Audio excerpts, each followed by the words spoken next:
Les amis, j'espère que vous allez bien. Aujourd'hui, on va parler de cœur à cœur. En tout cas, entre Africains, entre Noirs en général, mais Africains en particulier. Je pense qu'il est important de se dire des vérités. C'est bien de vivre en harmonie, de vivre bien, mais c'est pas bien de vivre en harmonie mensongère. C'est bien de paraître bien, mais ce n'est pas bien de paraître bien, mais en réalité, il y a des choses qui pourrissent. Aujourd'hui, on va essayer de développer quelques éléments. J'espère que chacun pourra en tirer quelque chose. On voit depuis un temps une vague d'avocats pour l'Afrique. Des personnes sur Internet qui réclament le droit de l'Afrique. Des personnes sur Internet qui dénoncent les méchancetés, l'injustice vis-à-vis de membres de nos communautés noires, peu importe l'origine. Des personnes sur Internet qui font des vidéos criant haut les méfaits, la négativité, l'injustice, le racisme que subissent nos frères et sœurs en Occident. Et c'est très bien, c'est beau à voir, c'est impressionnant, ça donne espoir, on sait que l'avenir est assuré. Ça fait du bien. Mais je pense qu'il arrive un moment où il faut s'asseoir et réfléchir pour essayer de comprendre un peu dans quelle bulle on vit. Les Blancs sont racistes, les Blancs sont méchants, les Blancs ont fait ceci. Les gens ont marché il y a un moment ici en France au racisme et tout le bazar et tout ça. C'est très bien. Mais ma question est celle-ci. Comment les Africains traitent les autres Africains venus d'ailleurs? Comment les Africains traitent les autres Noirs venus d'ailleurs? Ça, c'est une question pertinente à laquelle chacun devrait répondre en toute honnêteté. Avec justice, avec sympathie, gentillesse, harmonie, avec toutes ces choses qu'on désire voir venant des Blancs dans leur pays. Je suis parti dans des pays africains il n'y a pas très longtemps. En tout cas, arrivé, je suis parti acheter à manger, évidemment étranger. Qu'est-ce qui s'est passé? Premièrement, le prix du taxi doublé. À partir du moment où on a senti que ma voix était différente, à partir du moment où on a senti que mon accent n'était pas local, le prix doublé. L'orange doublé. Le prix du pain triplé. Tout item que je suis parti chercher coûtait beaucoup plus cher avec moi que ça ne coûtait avec des gens locaux. Qu'est-ce que c'est? Comment vous définissez ça? Si une personne blanche faisait ça, vous allez dire que c'est quoi? Vous allez en Belgique et on vend du pain à 2 € à monsieur le Belge. Et vous venez, on vous dit non, le pain est à 12 €. Vous dites quoi? Vous criez au racisme, n'est-ce pas? Vous sortez dans les rues, vous levez le bouclier, levez tout ça, et puis voilà, au racisme, n'est-ce pas? Pourquoi sommes-nous hypocrites? Au fait, aujourd'hui, je fais appel à tous les pasteurs. Tous les pasteurs, toutes les personnalités publiques ou spirituelles. Il faut dire la vérité aux gens. Il faut prêcher la vérité aux Africains. C'est choquant. Il ne faut pas seulement prêcher le paradis aux Africains. Il faut prêcher la terre aux Africains avant de prêcher le paradis. Parce que beaucoup de gens, en fait, beaucoup d'Africains pensent qu'on peut être méchant, méchant, mauvais, bizarre avec les autres. Du moment qu'on plaît à Dieu, ça va. J'ai rencontré beaucoup de personnes comme ça. En fait, des extrémistes sont vraiment le réaliser. Ils sont méchants envers tout le monde. Ils sont mauvais, impolis, insolents, irrespectueux. Mais ils prient beaucoup. Et ils pensent que cela suffit pour plaire à Dieu. Vous pensez que Dieu est stupide? En fait, beaucoup de gens pensent qu'ils peuvent rouler Dieu. Ah, moi je fais plaisir à mon Dieu. Tu fais plaisir à mon Dieu, mais tu es le plus méchant avec les humains. Tu penses que Dieu est stupide, quoi. C'est un petit gamin à qui il faut donner des bonbons pendant que tu fais des bêtises. Je suis parti dans un marché, acheter un petit truc là. Arrivé dans ce marché dont je tairai le prix, je tairai le nom et le pays. J'ai parlé à une maman, je cherchais un truc qui coûte 5 $ à peu près, ou 5 €. Je demande, maman, est-ce que tu as l'item tel? Elle me dit, oui, j'en ai, mais je ne voyais pas ça sur cette table. Il n'y en avait pas. Ça coûte combien? Équivalent de 25 €. J'ai sorti les 25 €, je lui ai donné. La maman est partie acheter l'item à 5 $ chez le voisin. 5 $. Elle est revenue me revendre ça à 25 $. Comment vous expliquez ça? C'est quel mécanisme? C'est quel esprit ça? Même pas 7 $, ou 8 $, ou 9 $, 25 $. Et ce n'est pas une seule fois que ça m'est arrivé. Je pense que vous aussi, ça vous est arrivé. Une personne normale qui prie Dieu, qui ne prie même, mettons Dieu à côté. Une personne normale bien éduquée, avec une belle moralité, vous dira, je suis désolé, je n'ai pas ce que vous cherchez. Mais là-bas en bas, il y en a. Et ça coûte 5 $. C'est ça l'honnêteté. Comment pensez-vous pouvoir plaire à Dieu si vous êtes malhonnête? Moi, ça me choque, ça me gêne, ça me dérange. Je n'arrive plus à comprendre. Nous ne sommes que des pleurnichards. C'est incroyable. Ce n'est pas comme ça qu'on construit une communauté. Ou une autre personne dirait, mon fils, ce que tu cherches, ça coûte 5 $. Mais si tu me donnes 10 $, Je vais faire ce que j'ai à faire, je vais te le ramener rapidement. Tu me dis honnêtement, ouvertement. Moi, je comprends, mon madame est en difficulté. Je vais essayer de participer d'une façon ou d'une autre, en lui accordant un peu plus d'argent que... Voilà, bref. Quand un blanc vient dans le marché pour acheter, le prix double, triple, quadruple. Si les blancs faisaient ça chez pour vous, vis-à-vis des noirs, vous direz quoi? Le racisme, n'est-ce pas? Si vous partiez chez les blancs et que le blanc disait, ok, ça coûte 25 $, vous lui donnez de l'argent et découvrez plus tard qu'il était parti chez le voisin chercher l'item à 5 $, qu'est-ce que vous diriez? Au racisme. C'est ça la particularité des noirs. Et je le dis comme ça, je m'en fous parce que vous n'allez rien me faire. On va pas me taper. On va me taper. C'est ça la vérité.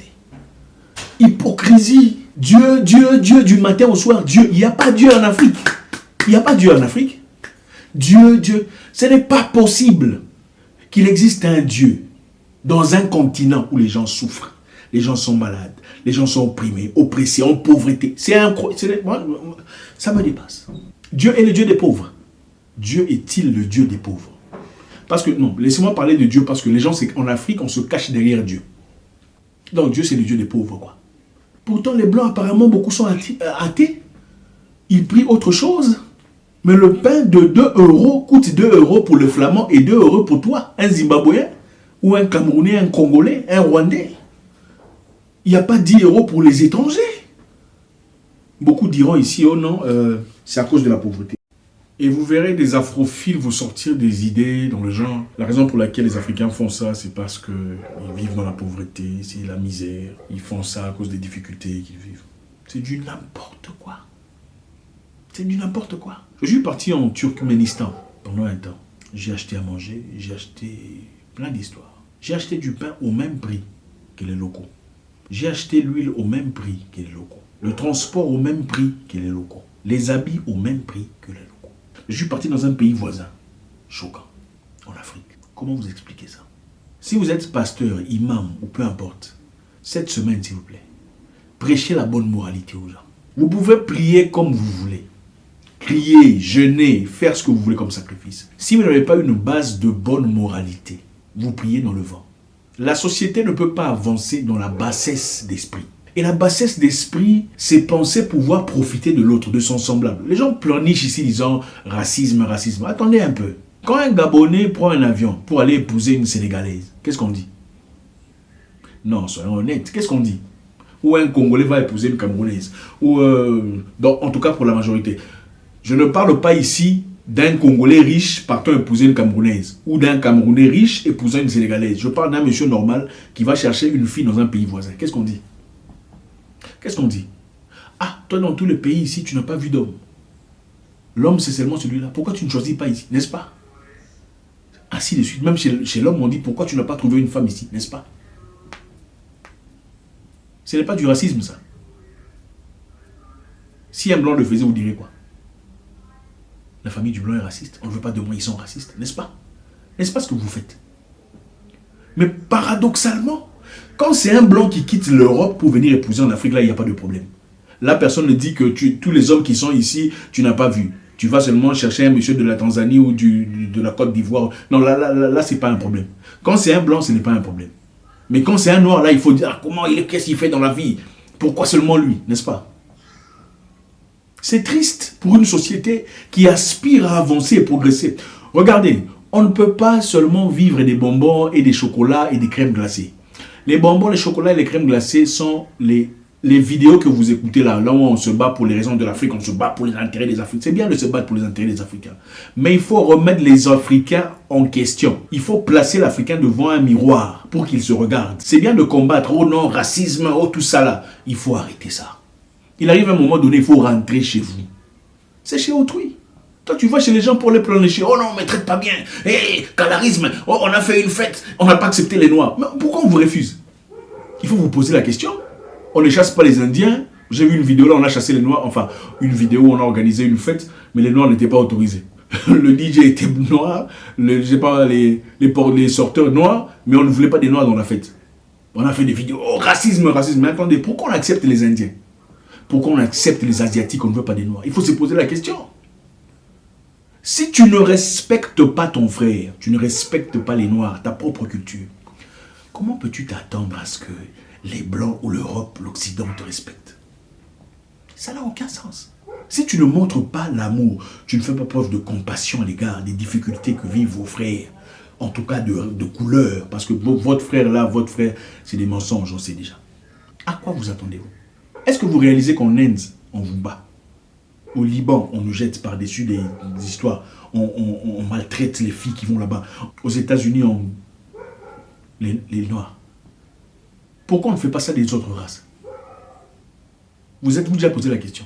En réalité, l'Afrique n'est pas uniforme, ça on le sait déjà. Je l'ai déjà dit dans le passé, je le répète encore une fois.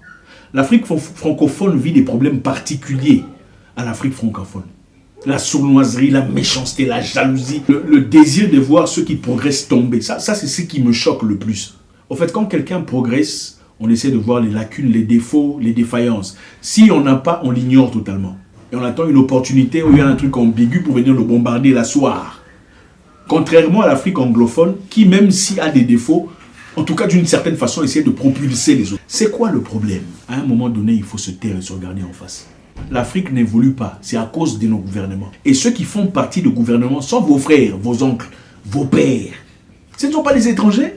Et parmi vous, qui pleurnichez, oh non, le pays est parti à cause du gouvernement. Les mêmes personnes qui sont dans le gouvernement en train de piller sont des gens de votre famille. Et jamais vous ne le remettrez en question ou les accuserez parce que c'est votre cousin. Même si vous priez vraiment, pourquoi vous n'allez pas accuser votre cousin qui vole l'argent du contribuable? On ne le fait pas. On n'oserait pas le faire. Parce que c'est l'avantage de la famille. Oh non, mais il y a des gens qui nous diront, oh non, les Blancs aussi, ils volent. Mais attendez, si les Blancs volent, ils sont malhonnêtes. Pourquoi l'Europe est mieux que l'Afrique?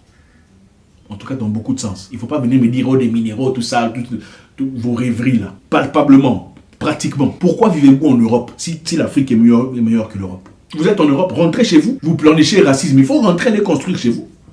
Beaucoup de gens ont insulté Donald Trump, ne comprenant pas que Trump est un nationaliste. C'est une personne qui aime les États-Unis.